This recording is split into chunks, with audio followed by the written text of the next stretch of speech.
Hi. So now that you've seen some of the positive loops and the negative loops and the difficulty in coming into leadership from the core,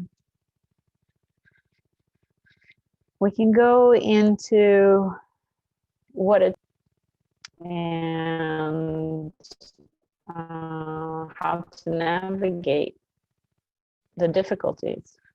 Don't worry about most of this. If there are things, for example, from neuroscience that don't make entire sense to you, or from the physiology, try to follow the flow of the lecture, the bottom meaning of all of this is to really understand from a transpersonal perspective how all of these things come together, integrate, and enable leadership from the core, social leadership and creativity from flow. So that being said, breaking these negative loops, you can put your attention towards flow. So what does that mean? In terms of neuroscience, the emergence is a reflection of neural firing. So every time that you on it, there is an activation, which are here the peaks of activation that happen. Like if you move towards it and if you back it up by act, at school I see a whiteboard and I start drawing on the whiteboard. Then not only am I seeing, am I focusing, I am also acting from there. And that would be the very top here of the peaks of activation. The plateaus of probability is that maybe I see the whiteboard, or maybe I walk towards it, or maybe I write on it, maybe not. That's a plateau of probability and nothing happens in your brain. But brain starts firing the moment you have a subjective experience and something, changes. So breaking a negative loop, it works the same way. Like the negative loop is just like thoughts in your brain going on and on and on. If you come back to your body and if you come back into your core, then you focus on emergence and you're able to, I don't want to say control, but you're able to make a difference in how you think and how you approach things as you notice what is going on for you. So you're noticing that what is emerging and what is happening is in alignment with your core. So that can only happen as if you walk that labyrinth, you understand what it is to come into your core, you feel centered, you're with yourself. Like right now, just try it. A deep breath in and a deep breath out, and just come to your center. Feel your core, which I believe in Chinese is the dantian.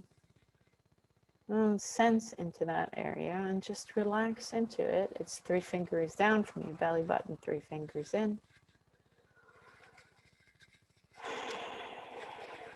And focus on your breath for a moment. Now, these types of activities are very transpersonal. It's bringing in the whole person, the embodiment, into that subjective experience, noticing what your core is, that is your center. Movement outward, because you're neither bored, remember, nor are you anxious. You're in that middle. You're flowing from your core. I could also say that this is a way of expressing the Tao, the way. So creativity and leadership from that center, walking from there, acting from there. The chosen peaks of activation that we see here that are breaking the plateaus of probability. This is also very well known in quantum philosophy, physics. So walking the labyrinth as a way to regain focus in the core and regain your center and flow in leading yourself and in leading others and finding your creativity. And play or gamification as a tool is also a way to get there. We're going to look at the next slide, and there's a bit more about flow. So flow can be viewed as change. So as you're walking along, for example, in that labyrinth, every step is change.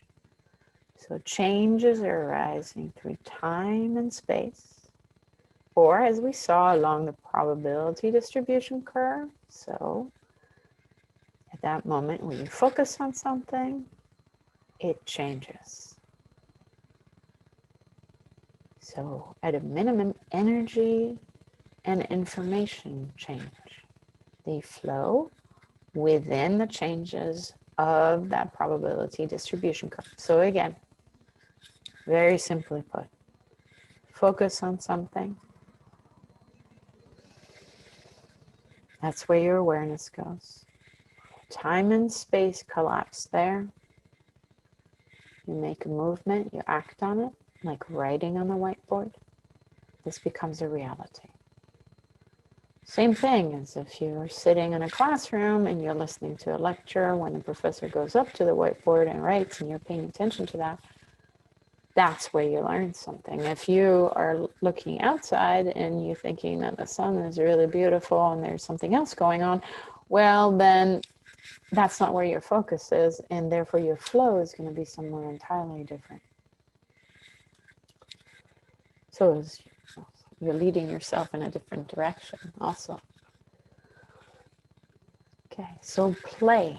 Again, play is another way to access creativity or gamification. So in a way, walking this labyrinth can be like seen as a type of play, right? Interacting with something. We're coming to our center, and then we are being from there. We are acting from there.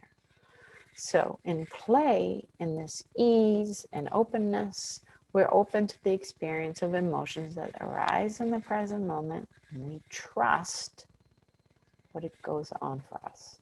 So we trust life, we trust this force, this flow, which then activates the limbic and social engagement system.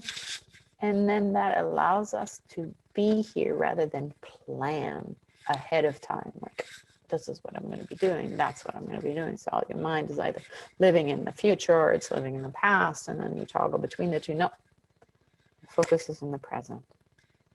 And flow, you're being rather than planning. And then you're embracing that spontaneity, the uncertainty.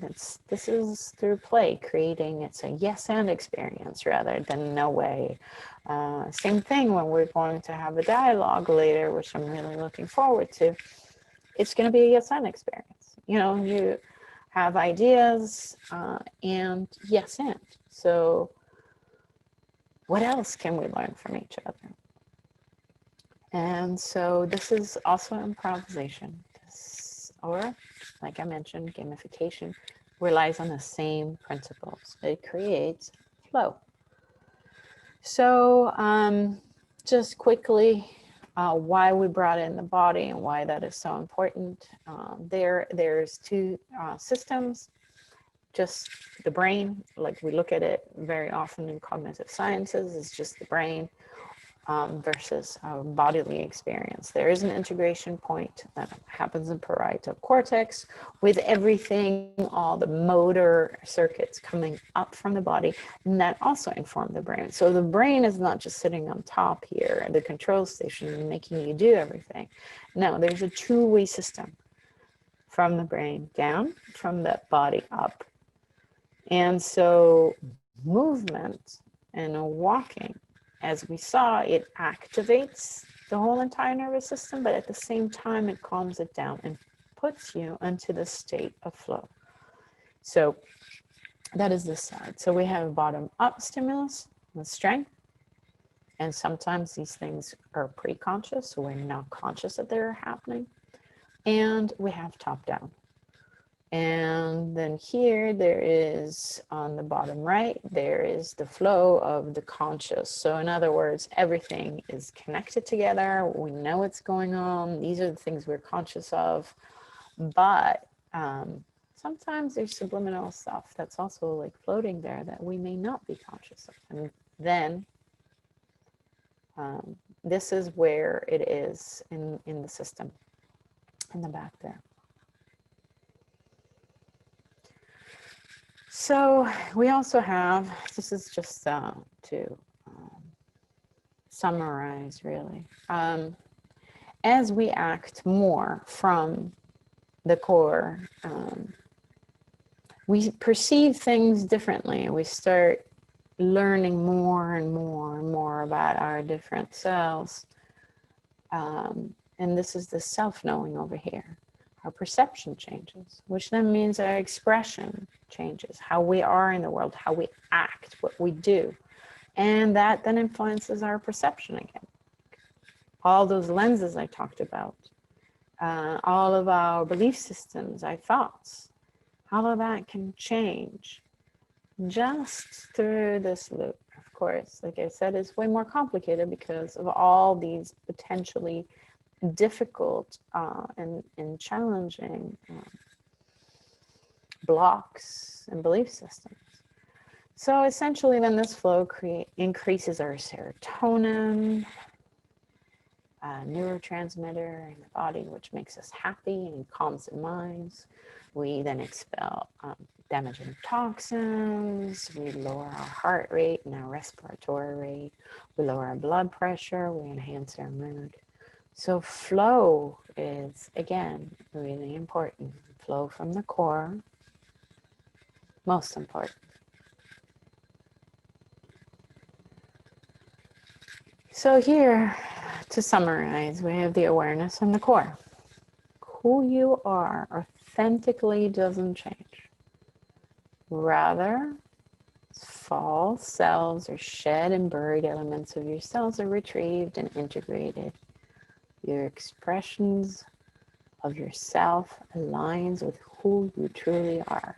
So we haven't gone into that, but the core then becomes that center where you can express yourself as who you truly are. So thought patterns, attitudes, behaviors, and ways of being in the world that are incongruent with your core self, they may drop away. And another thing I wanted to add to this is a common aspect of meditative practices. So the contemplative practices and walking the labyrinth is just one of them. You could have meditation, you can have yoga. There's a lot of different meditative contemplative practices from different traditions. And they help with this disidentification from thought, like what we should be doing, planning in the future, or, regretting the past, and blah, blah, blah. So Walsh, who is a transpersonalist, he proposes that a normal state of being revolves around thoughts and cognitive constructs, which are layered to produce and hypnotize or put us in trance-like states. So again, coming from the core, we disidentify from thought, and we are able to shed these false selves away and become who we truly are from the core, which in terms of creativity or leadership is ideal. So here we go. Leadership then from the core is being able to lead from that place, to really understand oneself and therefore really be able to understand others from your center of being. So then there comes this idea or this notion of flow becomes play and surrender. And then the mind becomes a receiver for what is emerging rather than grasping and trying to stuff things in, where leadership becomes a little tense and weird. And, for people want to follow, they may not necessarily be sensing that there's authenticity there. The access to that feels beyond space and time. And there, it is a combination then of intuition, intellect, the body, mind, love of wholeness and beauty. So all those elements that are very much at the base of transpersonal psychology. And this is just an introduction. I can't go into it more. I feel like I already gave you a really good sense of it, but there's way, way more. So there is more of an attachment to the mission, to what the leader is trying to accomplish, or the intention at hand, rather than to the person, to one's own egoic plans. And the intelligence is working for good. So the intelligence, as we saw, is this flow. It comes in together. It includes everyone and everything. And then working with that enables a different type of social leadership. It also enables a different type of creativity. So it's based on right thought and right action. Right action and thought in the moment. Identifying what the right thought is requires that metacognition that we've been talking about throughout the course. There is a self-regulating intelligence that one is reliant on then in the universe, and a trust in ourselves and where it's taking us. It's also emotional intelligence. So we touched upon that briefly, like understanding one's own affective world, that is one's own emotional world, is important, so that one can understand how to connect and make contact with others through that. And it's also right thought, right action is also how we pay attention, as we've been looking at this whole entire time, and how we express ourselves in the world, which brings us back to creativity. And really, beyond that, walking this labyrinth is also, how do you want to walk in the world? What kind of path do you want to walk in the world? What does your personal labyrinth of your life possibly look like? And as I've said before many times already, the way we lead ourselves internally is how we lead externally with others. So here are the 17 Sustainable Development Goals, which were proposed by the United Nations. I included a little blurb for you to read about them. That is a common leadership. It's a leadership from an organization towards things that we could all agree on and that we could all work towards. So this is more about the question that I put to you in question 3 in your homework, which is it possible that organizations or communities can also provide leadership? So this could be an example. The United Nations is a community. And this is the type of leadership. It's proposing these Sustainable Development Goals. And see and look at them and see if there's any that speak to you and that you could lean into. Aspects of the future social leader then addresses business from a whole person perspective. He uses creativity, uses inspiration. Remember, from that flow, from the core, what arises then is inspiration in the moment. It ties in with the environment and the place where you come from or where the leader comes from. And fear is also a natural emotion that arises when faced with the unknown. So it is important for a social leader, again, to realize metacognitive, meta-awareness, what is going on for themselves, so that they can address it with other people. So transpersonal leadership from the core would integrate these points: love, give people this promise of belonging, like we all belong together. A leader can point to that.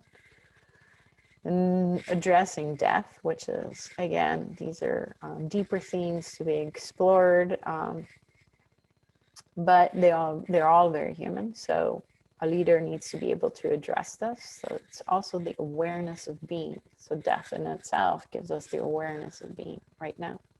The self, so the path of becoming. Again, like what kind of path do you want to have in your life? What does your own personal labyrinth or your own personal path look like? And this leader, this transpersonal leader, also has to be able to integrate the soul, this sense of beyondness, beyond the psyche, beyond own internal experiences, the sense of what links us transculturally and what links us to what is beyond our self, our psyche. So spiritual. So again, the core and these exercises from the core and the labyrinth, many cultures, as you can see here, they come from India, Troy, Finland. So it is really a really very ancient practice that helps find our own center. So question 1 for your homework. Give us 3 positive leaders in the world of business, world leadership, sciences, arts, and 3 negative leaders in business, world leadership, sciences, and arts. Negative, so somebody you wouldn't want to follow, and 3 positive people you would want to follow. And maybe in the negative ones, people you don't want anybody to follow. So don't be afraid to give in your own opinion. This is not about being right or about being wrong. It's about having a discussion about, where this could go. Then question 2 is historical figures of social leadership, 3 male historical figures and 3 female historical figures. So in the past, who was there that you consider to be a historical figure of social leadership? And question 3, is there best social leadership, or as a community? Is there a community organization you can think of that exhibits leadership qualities? I propose the UN, but maybe you have others. In your readings, there's, I think, a few others that are mentioned. Do you think that leadership from the core can be done as a group? And what would that look like? Again, discussion points. And I look forward to seeing you soon and hearing about your ideas about leadership and creativity from the core. Thank you.